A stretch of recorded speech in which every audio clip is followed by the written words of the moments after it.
Hello everyone and welcome. Sit back, relax, make a cup of tea or whatever you like to drink and get ready for new stories from Yellow Cat.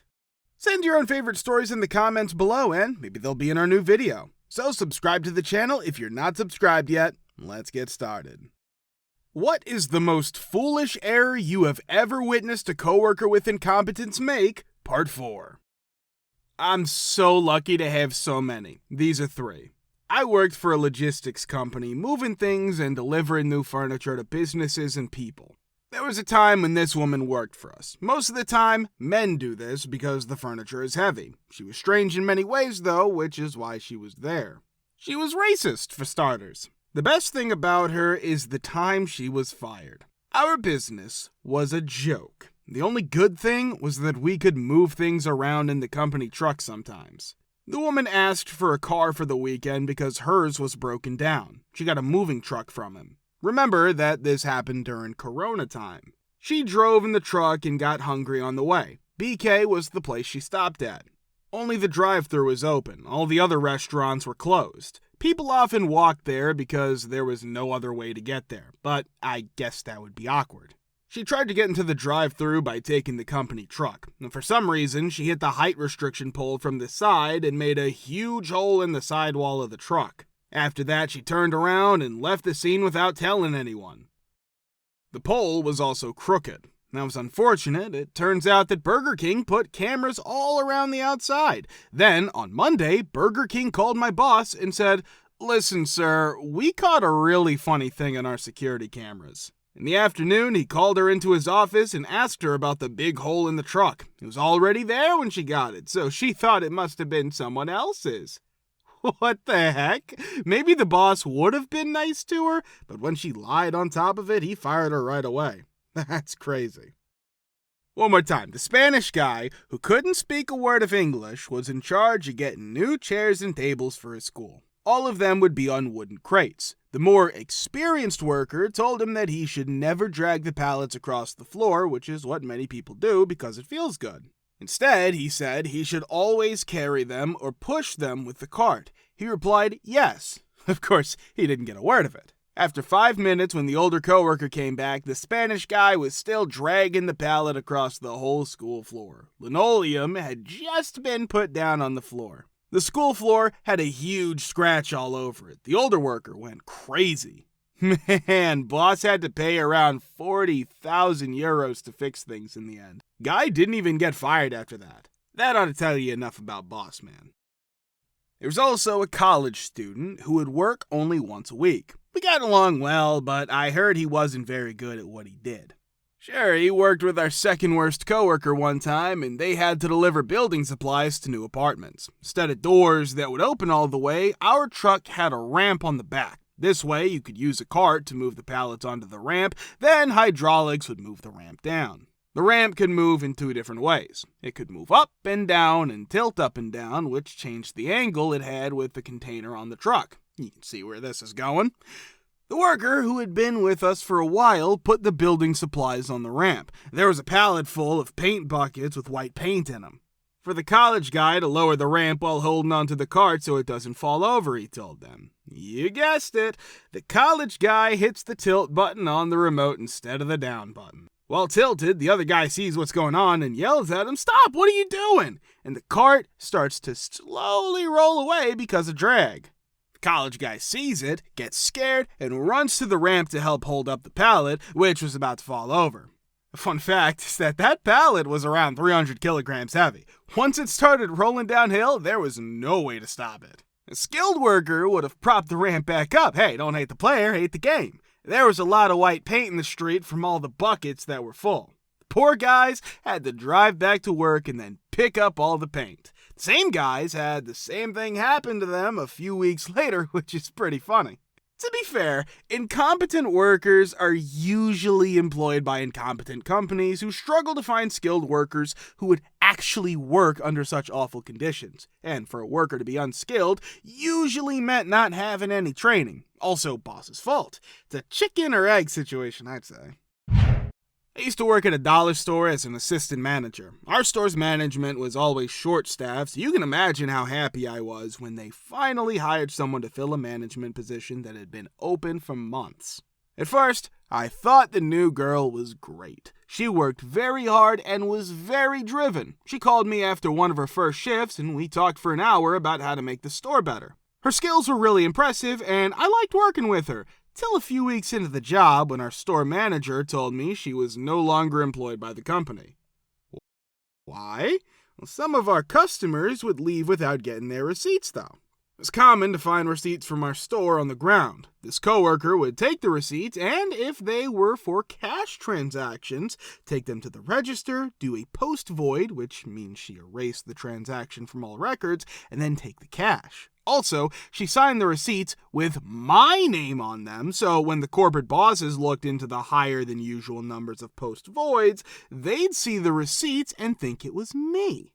There were some issues with the way she thought. One, during my time at the company, I was known for being honest, dependable, and hardworking. The people who ran our store and our company put all their faith in me, so when they saw my initials on the post-void receipts, they knew right away that something wasn't right. 2, post-voids could only be done by management, and we had to enter our credentials in order to do them. She didn't know what my credentials were, so she had to use her own, which was written on every single post-void receipt. No matter how many times she signed my name, the receipt still showed that she did the voids. Okay, so these receipts needed a second signature, and it's possible that I did sign them before they realized what they did. 3. All of the post-voids in question were done on days and times when I wasn't working or in the store. The people who run the company even looked at our timekeeping software to see if I had come in to cover for someone when I wasn't supposed to, but I hadn't. I couldn't have signed those receipts because I wasn't in the building. Yes, she did something very stupid, but there was a good thing that came out of it. It made me realize how important it is to build a reputation for dependability and honesty at work. Until the event, I always acted honestly. If I hadn't, I might have been suspected of stealing, because my behavior would have been seen as typical of someone who would steal. Instead, I was never under any suspicion whatsoever, and I would have no idea about the investigation or the attempted frame job if my boss hadn't told me. What is the worst thing that a-hole neighbors or homeowners associations have done to you, Redditors? Part 4. Guy and his girlfriend moved in above my girlfriend. There was a redneck sticker on his Jeep and a lot of loose-fitting sweatpants with Juicy or Metal Militia written on the back of them. They did look a little trashy, but they were nice. Say hello and offer to help cut the grass. His voice came back from the backyard while my girlfriend and I were going through things we wanted to sell in the basement. He seems to need some of the furniture. He's been having a rough time, but just got a new job. We say sure, make the price lower because he seems okay with it. He can pay on Friday when he gets his first check. His girlfriend's car is broken down, and he says that his uncle's a mechanic and will fix it for the price of parts in a 12-pack. He'll even come get it for free with his tow truck. Wow, this guy looks good. Cool. The guy who was supposed to pick up the car never shows up. Some reason about having to work now. Yeah, that's fine. He's helping us out. The next day doesn't come either. It's Friday now. I'm sorry, but my bank is having trouble right now, so I can't pay you for the stuff I got. Should be fixed by Monday. He keeps lying about why his bank account isn't working and setting times for when the car will be picked up, but no one shows up. When he asked his uncle for a phone number, the call was cut off. GF has sinus and breathing problems, and the house is clearly marked as a no-smoking area. Guy and his girlfriend live in the apartment upstairs and smoke all the time. So bad that our floor always smells like smoke. Kindly tell them to smoke somewhere else. They say sure, no problem. Then smoke inside. They lie when they say they only smoke outside, so ask again. Clearly a lie. Smoke bombs are being thrown in our garden. Still not true that he doesn't have the money to buy furniture or that his uncle hasn't come to get the car. The car has already been taken somewhere else. I came home from work and found his GF in our place telling my GF that she's pregnant, that he beats her and does illegal substance, and she doesn't know what to do. Help her move out and get her things while he's gone one day. Went to his door and asked for our things back since it was clear he couldn't pay for them. He gets angry and yells, "I have money, I'm not a bad debtor. F me for being an a-hole. It's been about a month." Still smoking every day. She told us he's behind on rent because we know her and she's our friend. She told him he could pay his deposit and first month's rent late because she's stupid like us. It's been over a month and he still hasn't paid to live there. We got back our stuff after she let us into his place while he was away. The smoke had burnt it all up and it smelled awful. He got home and started crying. He told me he couldn't pay for anything because he had cancer and needed at least the bed because he was so sick. Didn't believe it. He said he was too sick to work for a few days and kept bringing up the cancer card. He left for the day and came back with more beers in his obviously drunk Jeep. He had been partying with friends all night. He kept doing this for a few days, so I guess the cancer wasn't making him so weak that he couldn't drink all night. Also, he keeps saying over and over that his uncle will come get the car. Every day, there's a new reason why he didn't show up. At last, after 2 months, the landlord kicks him out. I lived in a townhouse that my fiance owned and had to deal with 2 different HOAs. One was cool, but the other, not so much. We paid our dues every 3 months, and it took them 3 weeks to process the payment. They said they didn't get it on time, which was a lie because I mailed bills to other places in the same town on the same day, and they were processed within days. They sent us to collections and charged us fees, then gave us papers to begin the eviction process from a house we owned.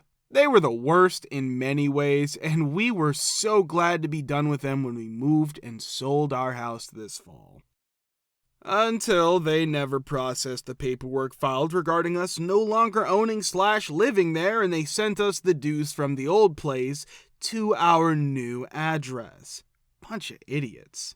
They also tried to make people serve on the HOA board. The president wrote us mean letters because no one was willing to serve on the board. We were told that saying too busy wouldn't work as an excuse because everyone's busy.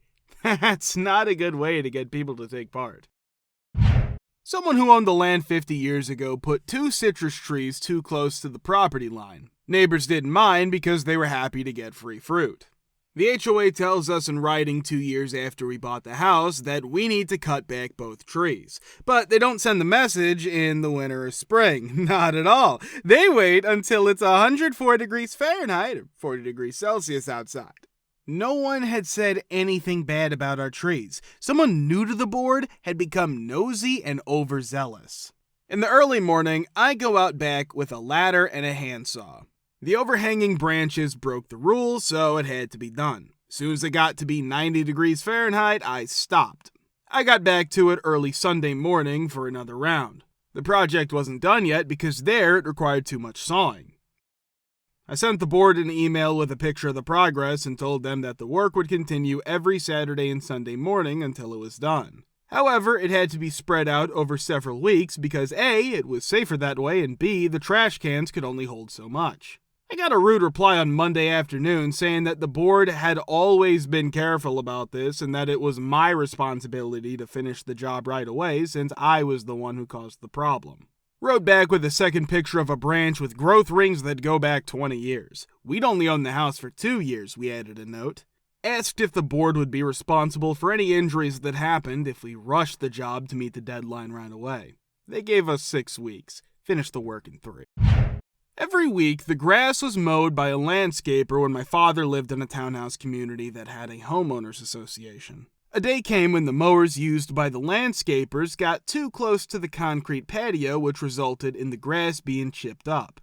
One of the chips was sent into our back glass sliding door, which caused it to shatter. The letter that we received stated that we're required to replace our sliding door, patio, and grass because we caused the damage. My father is a little bit irritated about the Karens running the neighborhood, and he ended up going to court where he actually prevailed, and the homeowners association was required to pay for our expenses. It was a divided neighborhood with large houses and as many as 2 streets of townhouses, and the people who lived in the townhouses were always looked down upon by the other residents. If you want to watch the part 3, click the link here. Thank you for subscribing, the likes, and comments. We're very happy to see you all in the comments too. Thanks for your support.